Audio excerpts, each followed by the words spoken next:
911, what's your emergency? Someone broke into my house. They shot my boyfriend.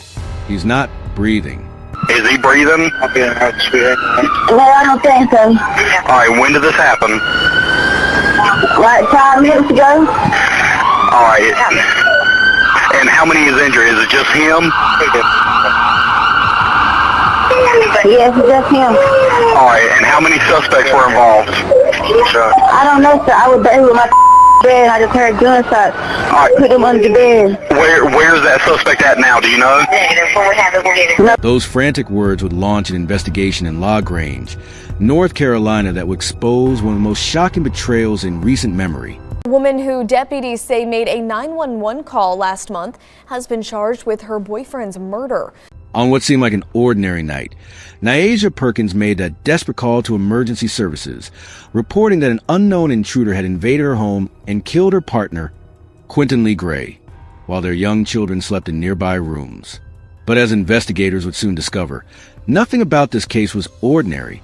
What appeared to be a random act of violence would reveal a carefully planned conspiracy that involved digital communications, workplace relationships, and a level of deception that stunned even experienced detectives.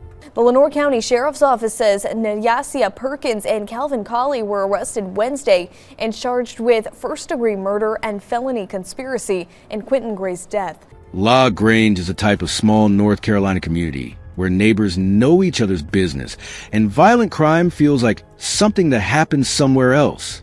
With a population of just over 2,800 people, it's a place where families put down roots and children grow up feeling safe. Quentin Lee Gray was building his life in this quiet town, work and provide for his family, and raising children with his girlfriend Nyasia Perkins. Nyasia worked alongside Calvin Coley, and to anyone looking from the outside, she appeared to be a devoted partner and mother. She and Quentin shared a home where the sounds of children's laughter typically filled the rooms, where bedtime stories were read and family dinners were shared around the kitchen table.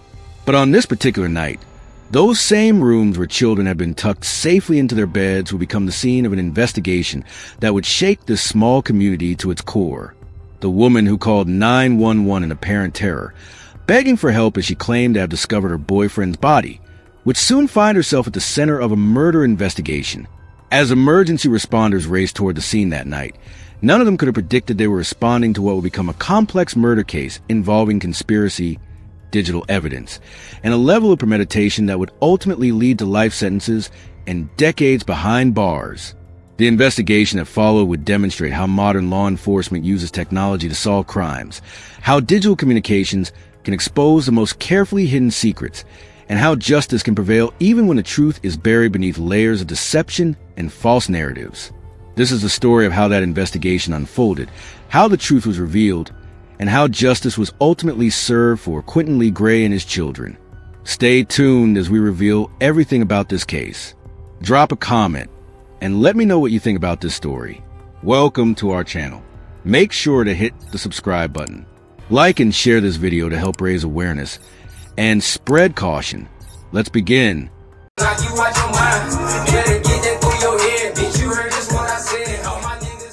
Quentin Lee Gray had returned from work. Dinner had been prepared, and the children were going through their nightly routines. Bath time, teeth brushing, bedtime stories. The ordinary moments that make up family life were playing out in their LaGrange home while the rest of the small community settled in for another quiet night. Nyasia Perkins appeared to be going through her normal evening routine as well.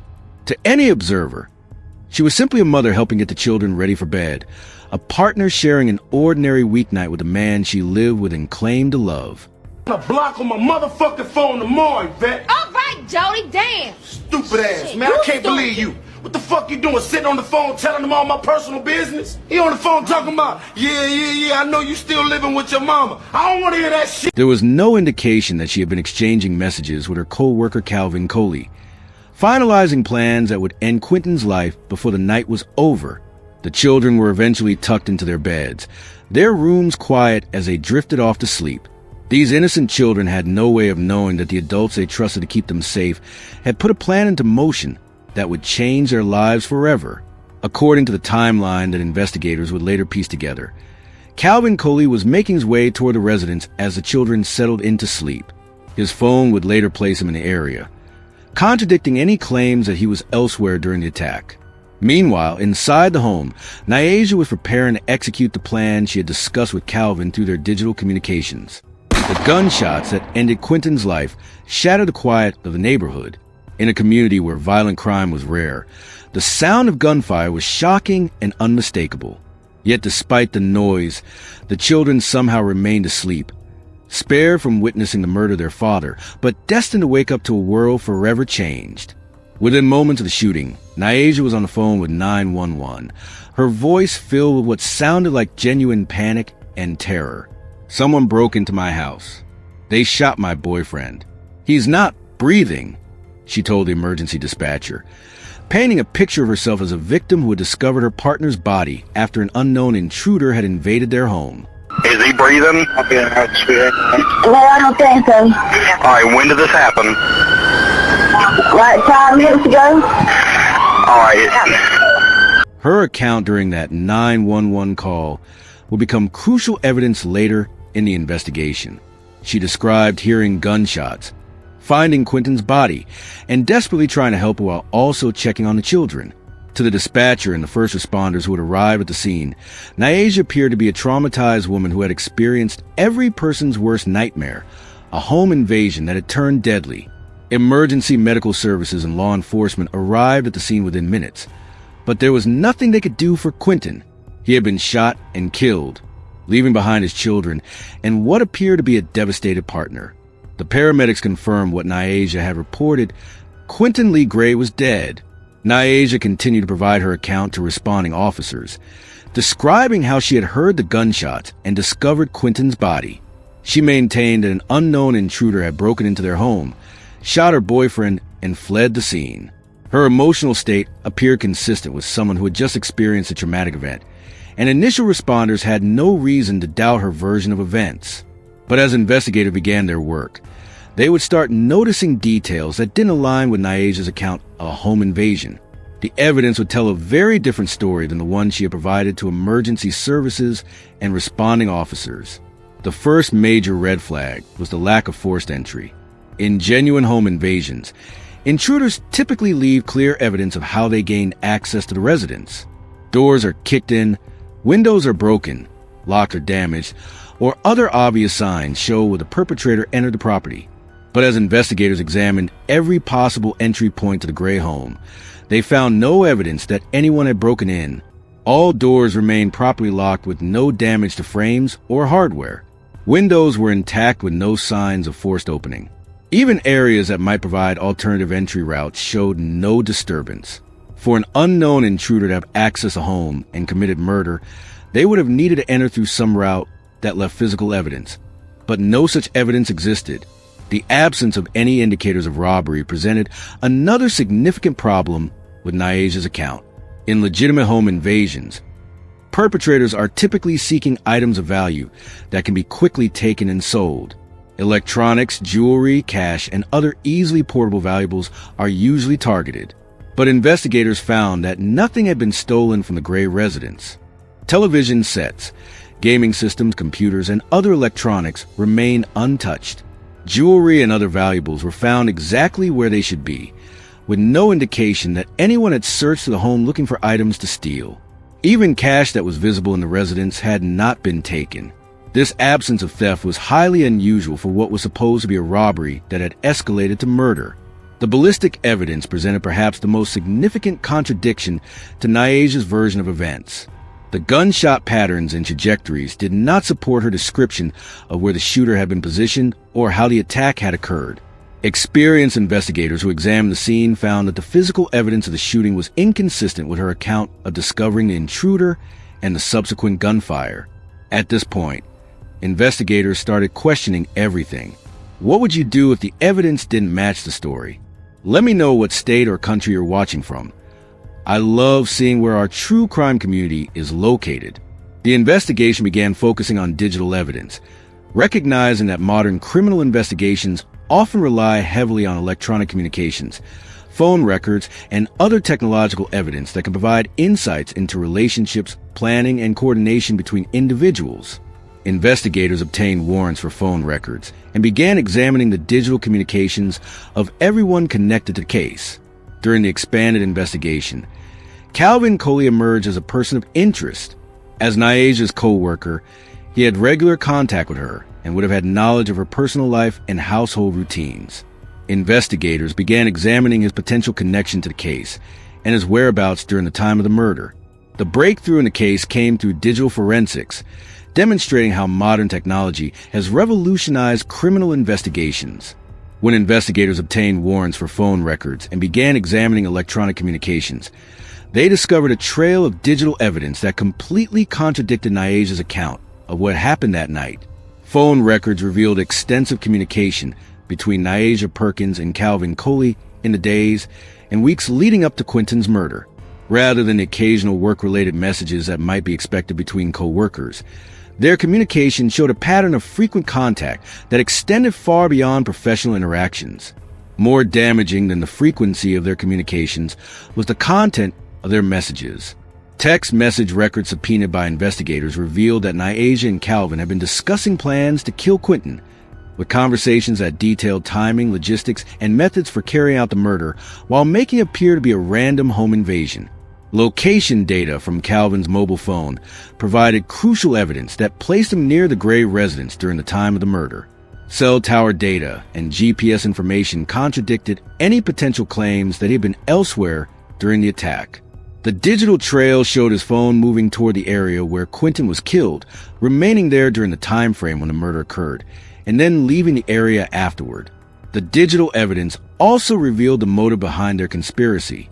The messages indicated that Nyasia wanted Quentin dead for reasons that went beyond any immediate conflict or argument.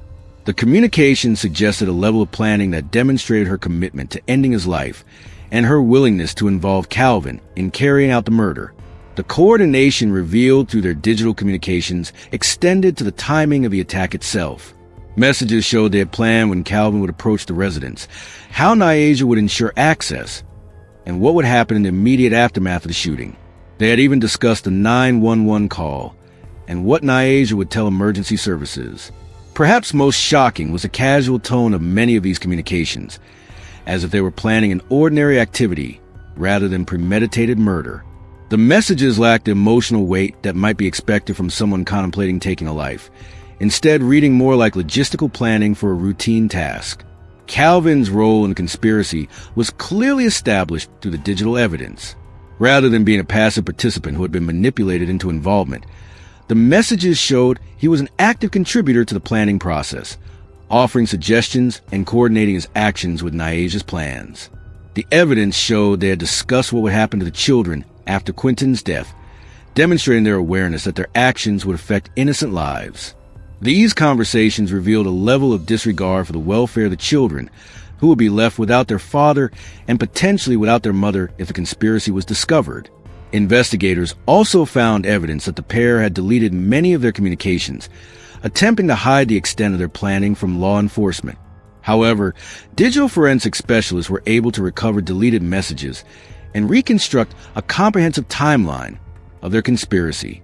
The recovered communications included conversations about potential alibis and backup plans if their initial strategy failed. They had discussed what to do if investigators became suspicious and how to maintain their stories under questioning.